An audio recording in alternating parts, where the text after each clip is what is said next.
Bismillahirrahmanirrahim. Assalamualaikum warahmatullahi wabarakatuh.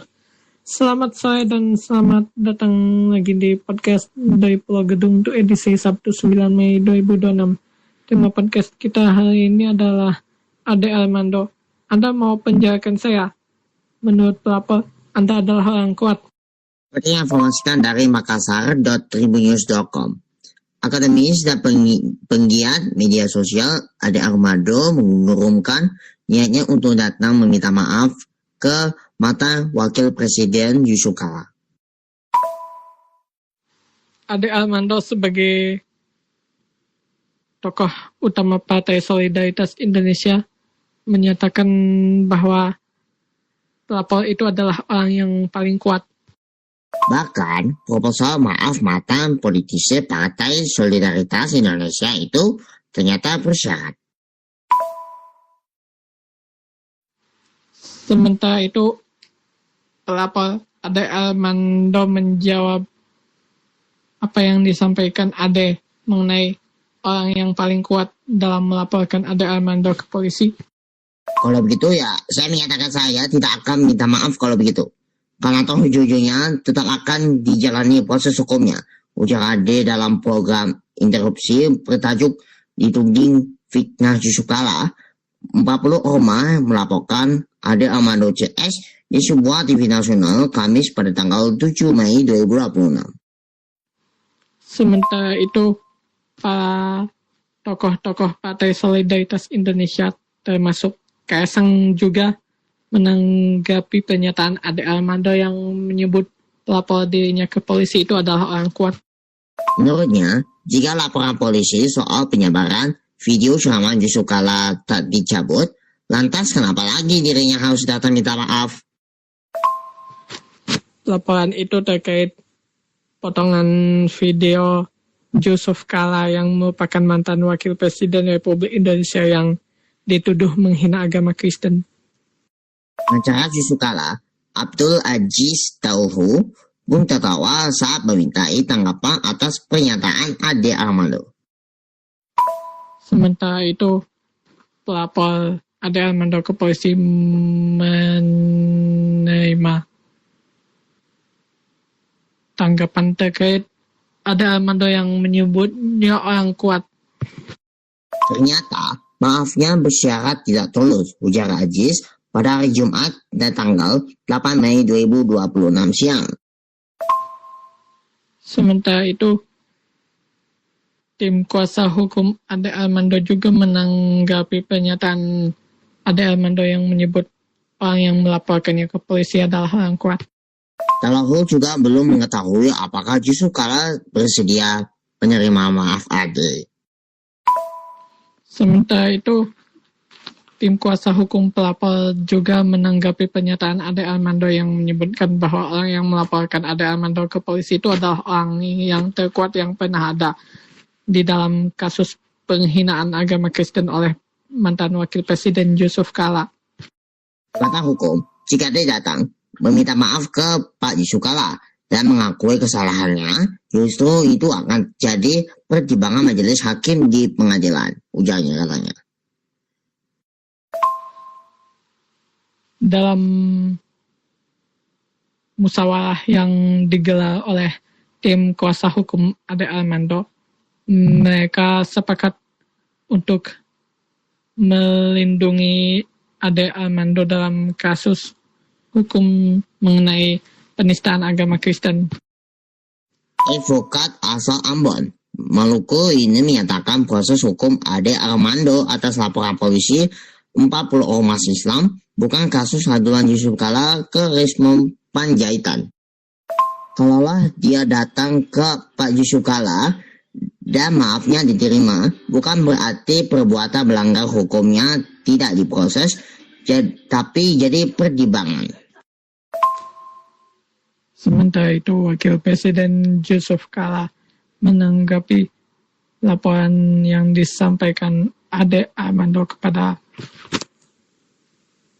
pelapor dengan serius dan bijak yang menyatakan bahwa pelapor harus siap membawa segala bukti-bukti yang sangat kuat untuk ditunjukkan kepada polisi dalam pemeriksaan kasus penghinaan agama Kristen oleh mantan wakil presiden Yusuf Kala yang sebagai yang dilaporkan adalah wakil ketua umum PSI Ade Armando. Dia menyebut kini pihaknya sementara menghadapi proses hukum atas pengaduan Fitnah Respon Panjaitan yang memfitnah Yusuf Kala ikut menyokong biaya polemik kasus ijazah palsu mantan Presiden Joko Widodo awal April 2026 lalu. Sementara itu, pelaporan yang disampaikan oleh pelapor terhadap Ade Armando sudah diterima oleh Barreskrim Polri. Sebelumnya, awal Mei 2026, setidaknya 40 organisasi Islam yang tergabung dalam aliansi Ormas Islam melaporkan Ade atas kasus penghasutan umat. Oke, para rekan GTV, kita akan masuk ke pertama, yaitu inti utama. Silakan. Baik, kita masuk ke dalam inti utama podcast kita pada hari ini tentang laporan yang dilayangkan oleh kuasa hukum pelapor Ade Armando ke polisi terkait dengan masalah penghinaan agama Kristen oleh mantan wakil presiden Yusuf Kala. Juru bicara Aliansi Ormas Islam untuk Kerukunan Umat Beragama, Saifullah Hamid, menyatakan proses hukum tetap berjalan meskipun Ade Armando telah bertemu Wakil Presiden ke-10 dan ke-12 Republik Indonesia Yusuf Kala serta meminta maaf pada umat muslim. Baik, inti utama dari podcast kita hari ini adalah masalah mengenai penghinaan agama Kristen yang dilakukan oleh Yusuf Kala yang menimbulkan kecurigaan dalam tokoh-tokoh Kristen di Indonesia sekaligus gerakan-gerakan mahasiswa dan perkumpulan mahasiswi Kristen Indonesia ramai yang mengadukan masalah ini ke polisi. Pihaknya juga menegaskan tak akan mencabut laporan meskipun Ade telah meminta maaf ke umat Islam dan bertemu Yusuf Kala.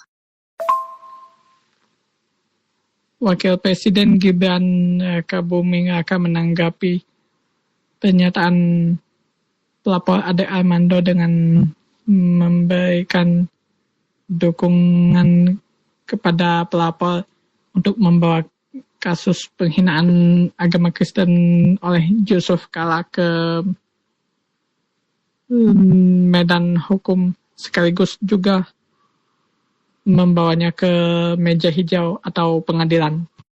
Ini bukan delik aduan yang kita laporkan, adalah delik umum, sehingga perkaranya tetap harus berproses. Proses pemeriksaan, penyidikan, dan pendidikanlah yang akan menentukan perkara ini nasibnya seperti apa, ujar Saifullah saat jumpa pers di kantor DPP Al-Isyaq, Jakarta Selatan pada Kamis pada tanggal 7 Mei 2026. Sekaligus juga untuk membuktikan apakah laporan yang digunakan oleh pelapor ke Ade Armando itu benar-benar melapor atau tidak. Langganan laporan polisi, Ade Armando adalah seorang dosen, penggiat media sosial, mantan politikus Partai Solidaritas Indonesia, dan juga komisaris PLN Nusantara. Tim kuasa hukum Ade Armando dan pelapor saling sindir satu sama lain tentang penetapan status Ade Armando sebagai apa oleh polisi. Pekan lalu, Ade menyatakan mundur sebagai kader partai politik besutan putra Joko Widodo itu.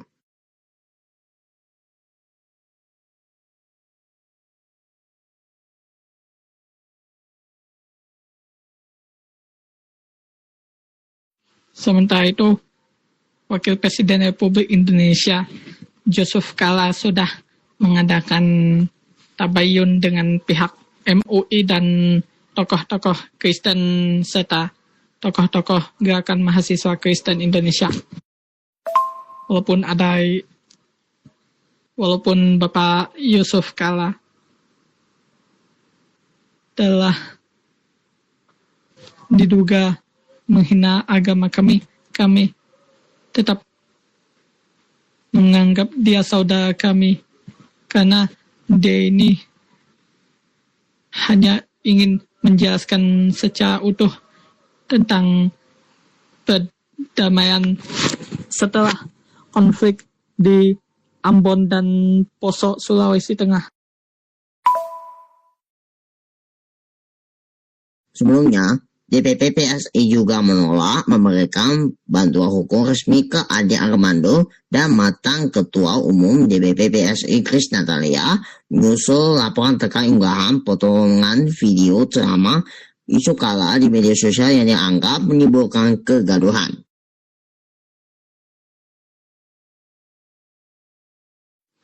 Terima kasih sudah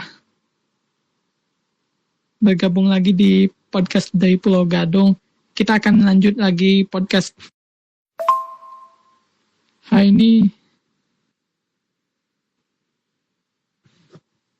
adalah hari di mana seseorang bisa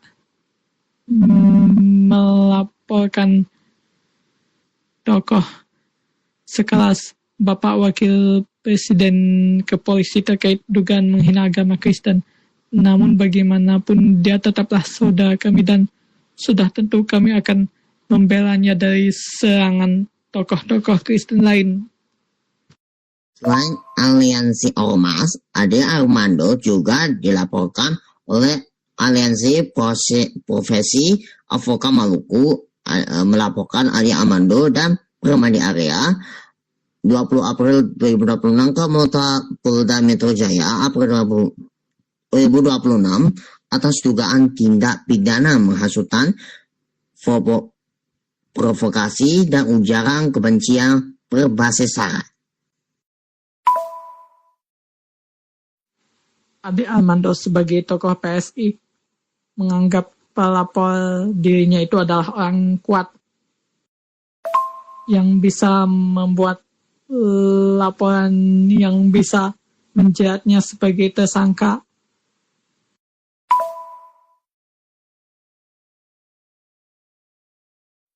Yang bisa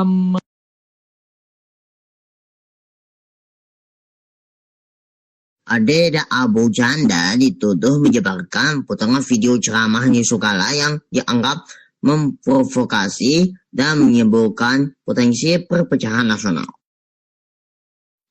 Terkait dengan kasus penistaan agama yang dikaitkan dengan perdamaian dari kerusuhan Poso dan Ambon, mantan Wakil Presiden Yusuf Kala mengajak untuk tabayun dengan tokoh-tokoh dan pemuda Kristen untuk duduk bersama mencari akar permasalahan.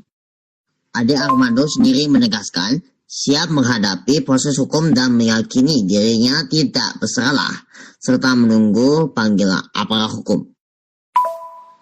Terima kasih atas kehadiran saudara-saudara kami yang Kristen untuk duduk bersama membahas perjalanan panjang perdamaian dalam konflik Poso dan Ambon, dan sekaligus juga untuk mencari akar permasalahan dari video saya yang dituduh menghina agama saudara. Kenapa kalian tidak menonton secara penuh video saya tentang kuliah umum di sebuah universitas Kristen dan hanya menonton potongannya saja yang menimbulkan penafsiran yang tidak jelas, dan sekaligus juga untuk menemukan solusi dari permasalahan potongan video kuliah Yusuf Kala di depan mahasiswa Kristen yang menimbulkan salah penafsiran yang kemudian mengalah pada penistaan agama. 5 kasus ada. 2 laporan polisi soal potongan ceramah Yusuf Kala di UGM dari Ade Armando bukan kali pertama. Dalam catatan Tribun, setidaknya 5 kali alumnus UI dilapor ke polisi maksudnya ya, akibat kegaduhan sosial namun kasusnya berkembang. 1. Politik dinasti di Yogyakarta 2023 dilaporkan ke Polda DIY oleh Parman Usman alias pengguyuban masyarakat Yogyakarta dan perwakilan lurah karena pernyataannya yang menuding Yogyakarta memperhatikan politik dinasti.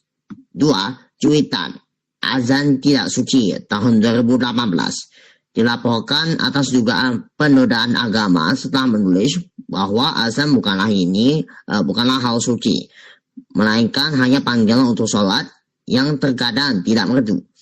3. Foto Afid Rizky pakai topi Santa tahun 2017 dilaporkan ke Baris Polri atas dugaan tindak pidana ujaran kebencian nuansa Sarah karena mengunggah foto editan Afid Rizky Sihab menggunakan topi Santa Claus. 4. Pernyataan Allah bukan orang Arab tahun 2017. Ade ditetapkan sebagai tersangka pelanggaran UU Undang-Undang ITE oleh Polda Metro Jaya akibat unggahan di Facebook yang menyebut Allah kan bukan orang Arab. Tentu Allah senang kalau ayat-ayatnya dibaca dengan gaya Minang, Abon, Cina, hip hop, blues. Namun kasus ini kemudian dihentikan. Pencemaran nama baik Direktur UI tahun 2013 pernah menjadi tersangka atas laporan Kamarudin, Direktur Kemahasiswaan UI terkait dugaan penghinaan dan pencemaran nama baik ya. Selain sebagai terlapor, Ade Armando juga pernah menjadi korban pengeroyokan saat demonstrasi di depan Gedung Dewan Perwakilan Rakyat Republik Indonesia pada 11 April tahun 2022, di mana polisi menangkap sejumlah tersangka atas kejadian itu.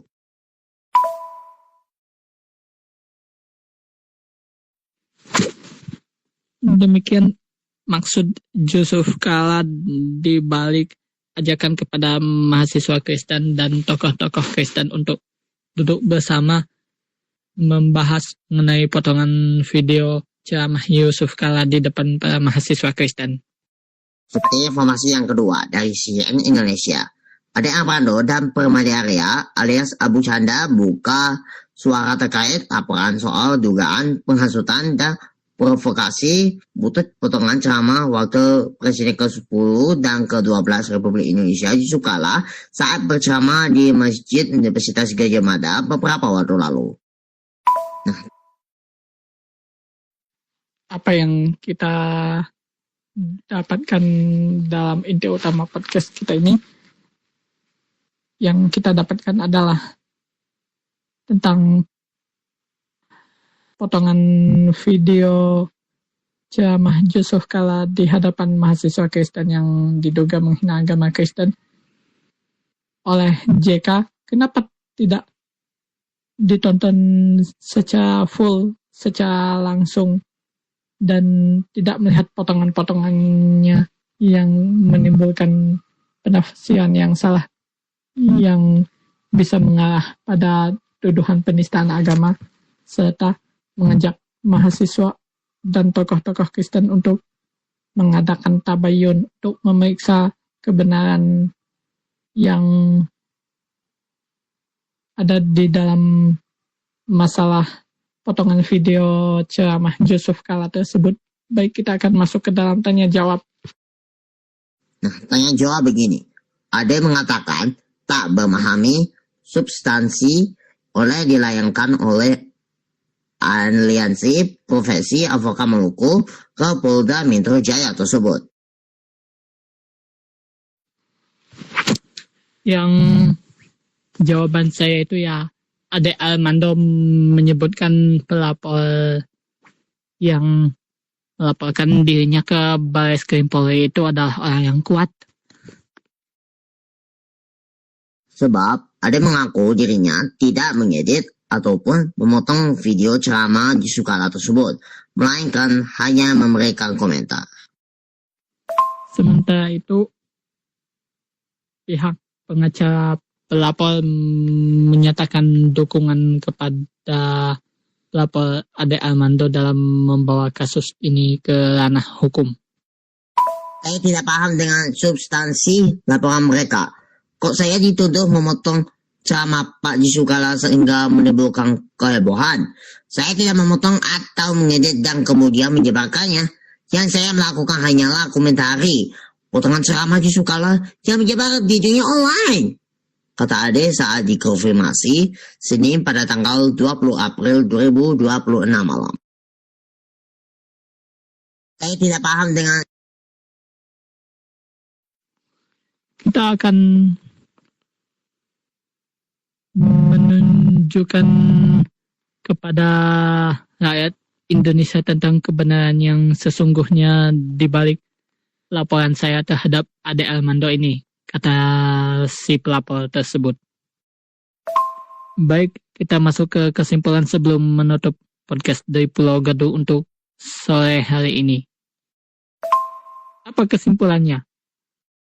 Nah, kesimpulan saya begini. Sementara itu, Abu Chandra tak banyak berkomentar terkait laporan tersebut, namun ia menduga laporan itu dibuat atas dasar kebencian. Jelas itu laporan atas dasar kebencian dan denda politik, ujar dia. Ade Armando dan Permadi Arya dilaporkan ke Polda Metro Jaya terkait dugaan penghasutan dan provokasi buntut potongan ceramah Yusuf-Kalla saat berceramah di Masjid Universitas Gadjah Mada beberapa waktu lalu. Laporan dibuat Aliansi Profesi Advokat Maluku dan terregister dengan nomor LP-2747-2726-2026-SPKT-Polda Metro Jaya.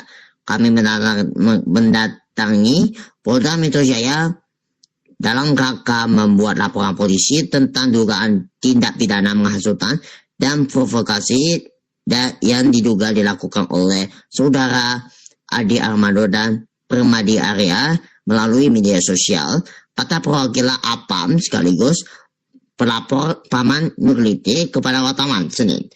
Bella pemirsa seluruh jeda CP, sampai di sini jumpa kita dalam podcast dari Pulau Gadung ini. Terima kasih dan sampai jumpa lagi di episode podcast DPG yang selanjutnya. Kesimpulan saya adalah laporan oleh pelapor Ade Armando ke Barreskrim Polri sudah diterima. Polisi akan melakukan penyelidikan terkait laporan yang dibawakan oleh pelapor Ade Armando ke polisi sekaligus untuk membuktikan siapa tersangka di dalam laporan itu. Dan sekaligus juga Yusuf-Kalla berterima kasih sudah diingatkan oleh tokoh-tokoh dan mahasiswa Kristen untuk lebih berhati-hati lagi dalam menyampaikan ceramah yang khususnya menyangkut masalah agama yang sensitif.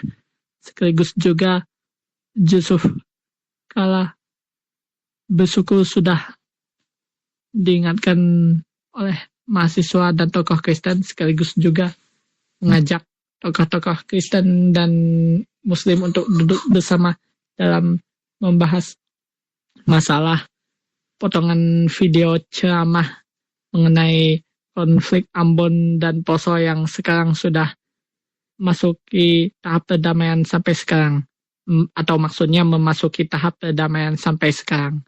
Baik, demikian podcast dari Pulau Gadung untuk edisi Sabtu 9 Mei 2026. Kita akan ketemu lagi di podcast dari Pulau Gadung yang akan datang. Terima kasih. Wassalamualaikum warahmatullahi wabarakatuh.